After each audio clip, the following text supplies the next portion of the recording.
All right, and I will share my screen.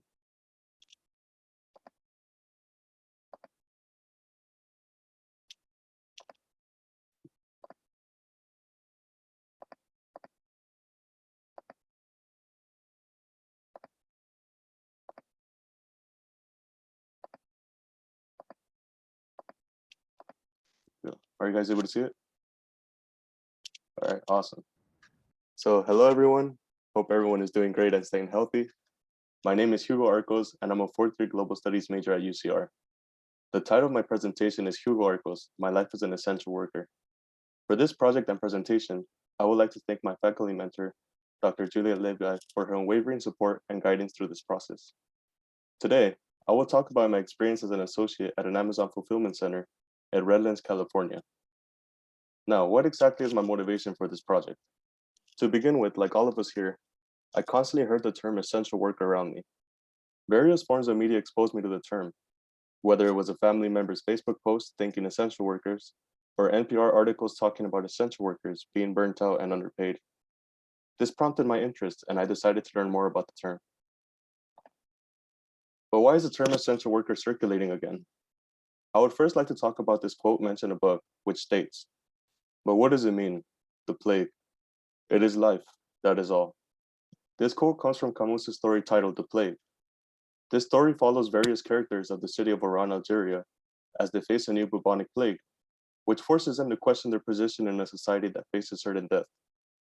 As some of them turn to God, some try to escape their reality, whether it be through suicide or by jumping the closed gates of the city. And few individuals join frontline services in an attempt to find a cure.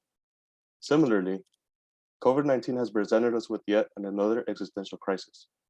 The virus has taken the lives of over 3 million people worldwide and has placed millions more in quarantine.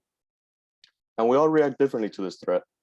Some of us follow government protocols and remain home, while others ignore restrictions and find ways to fulfill nostalgic memories of a pre-COVID society. Even with vaccines rolling out, some people remain skeptical and decide not to get vaccinated. In a sense, the virus has become a part of our lives, and we all decide to react differently to this. And of course, some of us decide to work. This brings us to the term essential worker. But what exactly is an essential worker? We might initially think of a medical professional, such as the one on the picture on the left. This visualization is especially prevalent when thinking about medical professionals in the intensive care unit, or thinking about medical professionals scrambling for protective equipment in the early days of the virus. However, the term encompasses other workers that one may not initially think of, such as delivery drivers and firefighters. Matter of fact, there is an established definition of an essential worker by the Department of Homeland Security, which guides government procedures such as vaccination order. The definition is as follows. An essential worker is anyone who conducts a range of operations and services that are typically essential to continue critical infrastructure operations, which can include sectors such as energy, defense, and agriculture. With that in mind, what do we say of two associates, referred to as Amazonians, by Amazon centers, in a fulfillment center in Redlands, California? Well, considering the fact that people rely on online shopping and delivery services more than ever, it is fair to say yes. Our current definition and understanding of an essential worker, however, falls into a rich history of different events that call for different people. As an example, I want to zone in on World War II. During this time, an international crisis threatened to remove democracy from the world and allow fascism to flourish beyond Europe. At the time, America needed a strong workforce to maintain a sturdy defensive economy. Of particular importance was the defense industry, which gained a powerful presence with the advancement of industrialization and factory work. Facing a shortage of white male workers, defense factories allowed people of color, women, and people with disabilities to join a workforce deemed essential at the time, which aided in tasks like ammunition storage and shipbuilding. During World War II, medical professionals were not considered essential, but seen rather as playing a support role in society. This presents a sharp contrast to today, in which we consider medical professionals to be essential towards the continuation of our society. Ultimately, different times call for different people. And even though we may not be at war against one another, we are currently at war against the virus. Now let's fast forward to the current day. The picture above are sites that greeted me 4 days a week as I arrived at work. To the left is the main entrance of my fulfillment center, while to the right is a side angle, aside to a parking lot.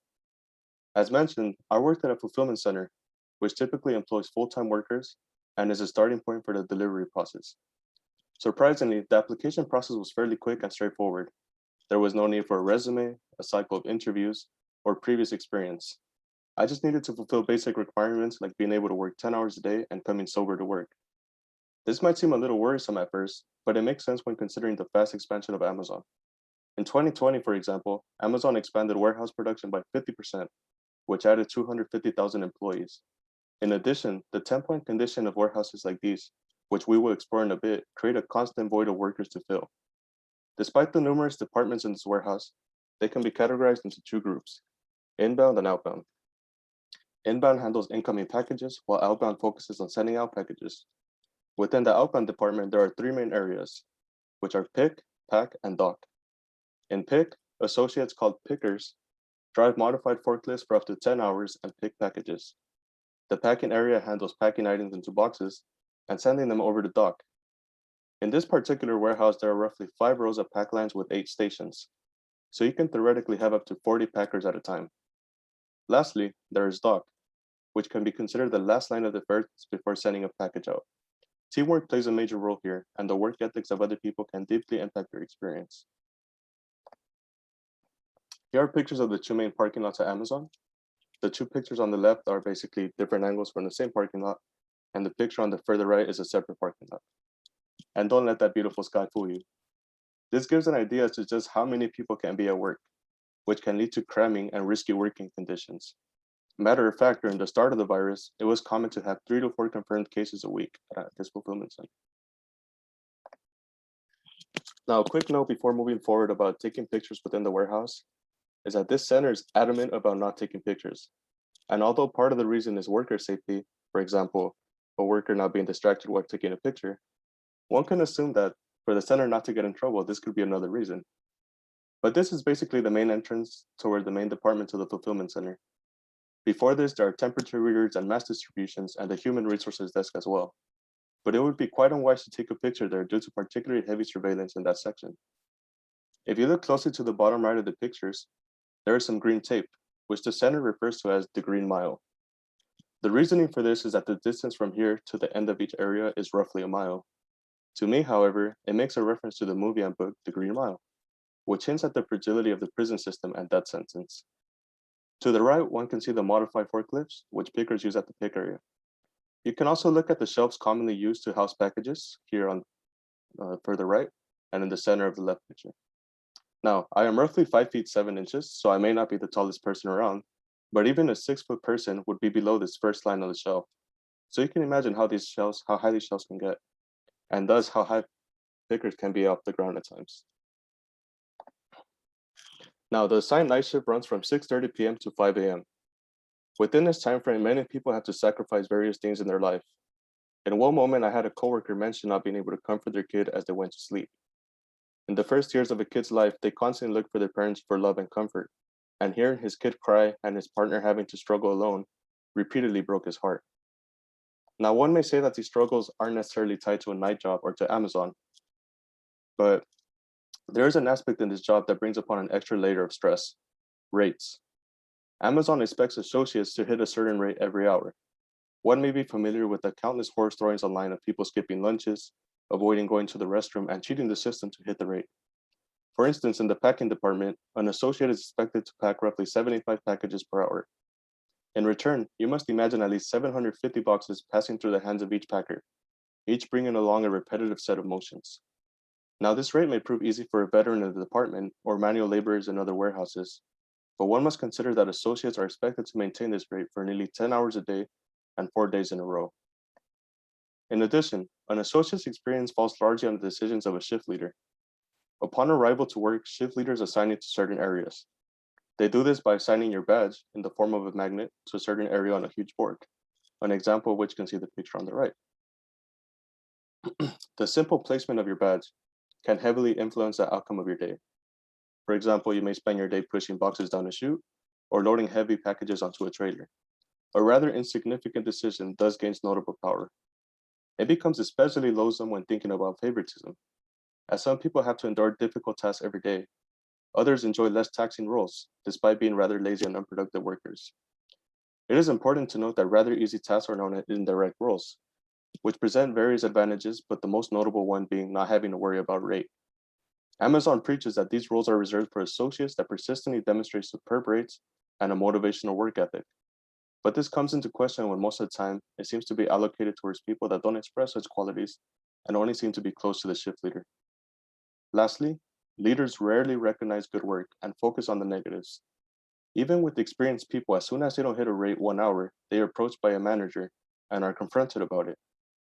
Years of hard work and dedication seem to mean nothing in the matter of 1 hour. So I ask you all, if leadership is not a motivational and works against the associate, who can associates look up to? Furthermore, by focusing on numbers, this center tends to ignore the safety of their workers. For instance, I mentioned earlier that associates regularly deal with heavy packages. Even though many of these items are supposed to be lifted alongside another associate, i.e. a team lift, associates disregard related precautions such as maintaining a proper posture to achieve their rate and get their job done quickly. Leaders often walk around the floors and observe these actions but remain quiet and rarely, if ever, take the time to correct the associate or tell them to take it easy. In return, there are countless talks about safety, but there seems to be a lack of substance in these words when one looks around the warehouse. While at work, I remained a full-time student and a member of various organizations. Even though Amazon provides school accommodations, there are limitations, such as still having to work a minimum of 30 hours a week. This may sound manageable to some people, but it becomes difficult for various reasons. Midterm and final seasons are stressful enough, and if they manage to land on a day that you work, they leave you tired and unmotivated by the end of the day. Also, leaders of the warehouse tend to look down upon you for leaving early, arriving early later, or missing work. They may be aware that you're in school, but to them, it simply means having one less worker during the day. School, however, is only an analogy for various stressors that people can experience. Some coworkers, for example, have children or partners, and although relationships come with various pros and privileges, they also mean time commitments. Various coworkers feel a sense of guilt for not being there for their significant people in their lives, and some tear up when considering the events they have missed. One may note that they could simply leave this job or find something else to do. Yet for many people, this is the end of the road. Many coworkers don't see a future with school, and with some even lacking a high school diploma, they rationalize that this is the best opportunity for them. This only worsens when some mention that they get used to a job easily. In a sense, they know that they are trapped, but for the sake of comfort and fear of not finding something else, they remain at work. Feeling hopeless or missing out on family may not be a stressor for everyone, but there is something in this warehouse that stresses everyone: sound. Sound is often a pleasant thing for us to experience. We put on our headphones and listen to our favorite tunes, or take a walk in the neighborhood and hear the chirping of birds. On the flip side, sound can be distressing, and it is even used as a form of punishment in various prisons. In this warehouse, a sound constantly resonates through the ears of associates, regardless of where they are. What exactly are these noises? Loud conveyors running for 10 hours, the horns from RCs, pallets dropping, machines working in the background, and the most notorious one, the blue lights. The blue lights are in the dock, on top of the chutes where people slide boxes onto trailers. When a trailer's conveyor is full, the blue lights begins to beep. Sometimes we're barely stepping foot on the building, you can hear the blue lights going off. These lights continue to beep until the conveyor frees up, and there is one blue light per door, so you can theoretically have 8 of these lights going off at a time. During peak season, which is spurred by the purchase during holiday times, which is around September, October, November, December, and associates during time are expected to work 60 hours a week. It is not rare to hear 4 or 5 of these lights create a cacophony for hours at a time. These lights even lead to tensions between dock workers and packers, since the packers are constantly subjected to the noise without having any control over it. And there have been various instances in which packers tell dock workers to hurry it up and shut those damn lights off. I will now proceed to show you 2 videos. The first one is a little short, so I'll play it twice. But what I want you to do for these videos is just focus on the sound. And in the first one, you can hear the sound of the conveyor belts. And if you pay attention, you can also hear the sound of horns of RCs in the background.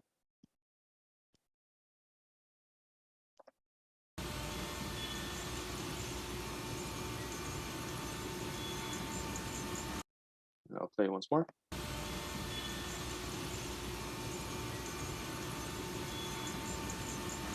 And then this one might be a little loud, so feel free to adjust your audio if you need to. Okay.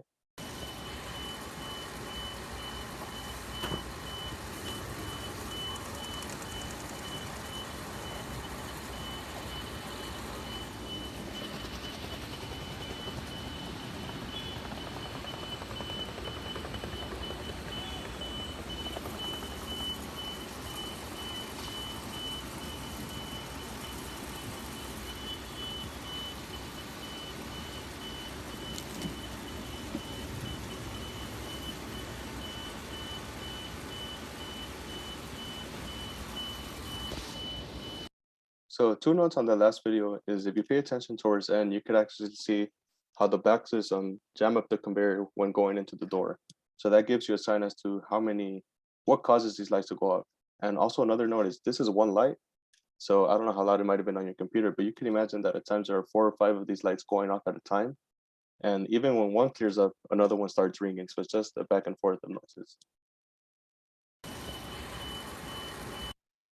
And with that, I would like to thank you all for spending time to come for my presentation, and I will now take any questions.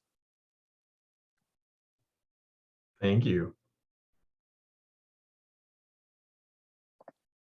Let's go ahead and stop recording. Do we have initial questions?